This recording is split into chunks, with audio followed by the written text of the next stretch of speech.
Hello student, I am Meek Singh, your English teacher. Today I am going to explain you fourth chapter of 11th class, landscape of the sol.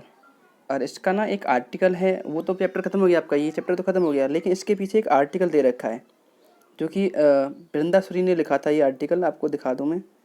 ये जो बृंदा सूरी ने लिखा था article Hindustan times में 28 अगस्त 2005 को, और ये चैप्टर में ही है, इस चैप्टर के बाद है। तो ये चैप्टर नहीं है, उसके बाद ये आर्टिकल है गेटिंग इनसाइड आउटसाइड आर्ट। तो ये कॉन्सेप्ट हमें मालूम होगा कि ये आर्ट है क्या है। हमने दो आर्ट पढ़ ली कि भाई वेस्टर्न आर्ट और एशियन आर्ट, लेकिन ये जो जो ये आर्ट ब्रूट और आउटसाइडर आर्ट, ये क्या ही समझते हैं। तो बच्चे पूरी वीडियो देखना, कुछ ज़्यादा नहीं, 2-4-5 मिनट का वीडियो होगा लास्ट खींच के देखिए। तो एक फ्रेंच पेंटर थे जिनका नाम था जीन डफेट। उन्होंने पहली बार इस कंसेप्ट को सबके सामने बताया 1940 में, आर्ट ब्रूट को। इसे हम कच्ची आर्ट भी कहते हैं, रॉ आर्ट, ठीक है बेटा। तो इसको उन्होंने बताया कि उन्होंने इसको पहली बार उन्होंने इसे आउटसाइडर आर्ट को धीरे धीरे उन्होंने ग्रेजुअली इसको ग्रो किया, ठीक है।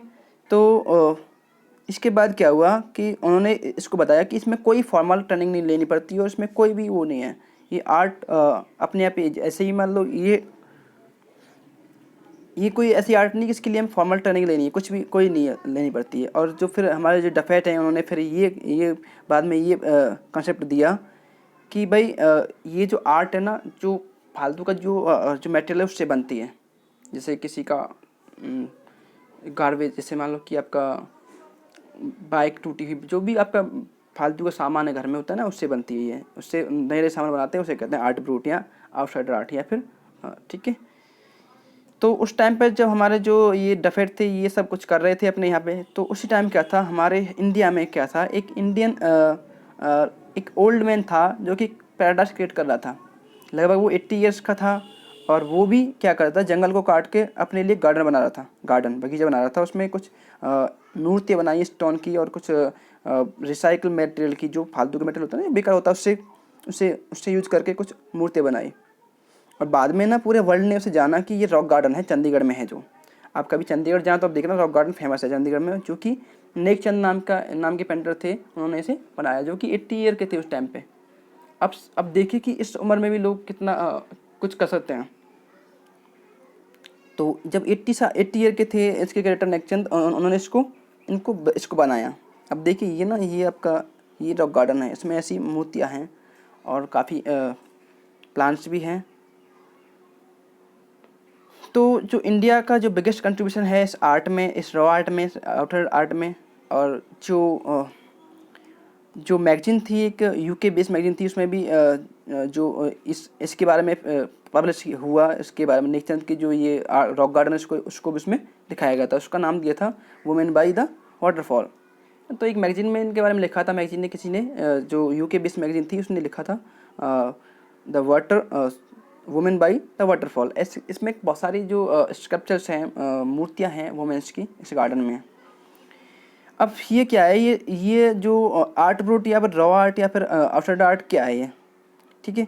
तो ये हमारे जो जीन डफेट है, उन्होंने पहले बता दिया क्या है। ये ऐसा है कि हम रॉ मटेरियल यूज कर, जो भी मटेरियल है जो कि फालतू का टूटा, देखो इसमें जो टेन का है, जो टेन का मटेरियल है, जो टूटा है, जो कार का हो, किसी का भी हो, जो फालतू का जो वेस्ट मटेरियल है, उसको यूज करके नेकचंद ने क्या किया, एक अच्छा क्रिएशन किया, एक अच्छी मूर्ति बनाई। उसको अपने हिसाब से बनाया होगा, पता नहीं कैसे बनाया होगा, आई एम नॉट आर्टिस्ट और पेंटर, तो मुझे नहीं पता। उन्होंने जैसे अपने हिसाब से कुछ भी किया होगा, उस मटेरियल को यूज करके मूर्तियाँ बनाई कई सारी, बहुत सारी वुमेंस की, और उसमें गार्डन में इन्हें लगा दिया। तो हुआ क्या था, इनके ऊपर ना जो यूनेस्को है, ओके, तो यूनेस्को ने उन्हें सम्मान दिया इनको। और इनके लिए ना जो नेकचंद हैं, इनके लिए एक 5 महीने का एक प्रोग्राम शुरू कर दिया गया। प्रोग्राम एक जो जिसका नाम था रियल्म ऑफ नेकचंद। तो नेकचंद की इस क्रिएशन को देखकर, जो उन्होंने ये पेंटिंग, ये जो आर्ट ब्रूट से ये रॉक गार्डन बनाया, उसको देखते हुए जो इटली, स्विट्ज़रलैंड और बेल्जियम और फ्रांस में एक प्रोग्राम शुरू हुआ उनके म्यूजियम्स में, ठीक है। तो हमारे जो निक चंद है वो कहते हैं कि भाई मेरा सबसे बड़ा रिवार्ड क्या है, मुझे ये नहीं, मुझे पूरे वर्ल्ड में सम्मान मिला है, यूरोप में बुलाया गया, हर जगह उनका सम्मान हुआ है, उन्हें कई सारे अवार्ड भी दिए इसके लिए जो उन्होंने ये काम किया। लेकिन वो कहते हैं कि भाई सबसे बड़ा मेरा रिवार्ड क्या है कि जब मैं अपने गार्डन में लोगों को घूमता हुआ देखता हूँ तो यही सबसे मेरा बड़ा अवार्ड है, रिवार्ड है। तो मुझे खुशी होती है कि मैं लोगों को देखता हूँ अपने गार्डन में घूमते हुए। तो ये हमारे निक चंद कहते हैं। यहाँ पे इस आर्टिकल का एंड होता है। ओके बेटा, तो ये जो आर्टिकल है 28 अगस्त 2005 को लिखा गया था हिंदुस्तान टाइम्स में। तो ये जो चैप्टर चैप्टर में ही है ये, लेकिन चैप्टर नहीं है। चैप्टर का जैसा होता है ना, कभी कभी दो पार्ट होते हैं हमारे चैप्टर में। आपने दो पोएम होती है कि जैसे आप 10th में पढ़ा होगा, दो पार्ट होते हैं, पार्ट ए, ऐसे करके ये आर्टिकल भी सेकंड पार्ट मान लो उसका। ओके, अगर समझ में आ गया हो तो, नहीं आया हो तो आप मुझे पूछ सकते हैं। कुछ भी नहीं है इसमें। आर्ट ब्रूट क्या है, जो रॉ मटेरियल से बनाते हैं वो हमारा आर्ट ब्रूट है। इसको जीन डफेट ने पहली बार इसका कॉन्सेप्ट दिया और इसको निक चंद ने ऊंचाई तक ले गए इसको। Okay, thank you.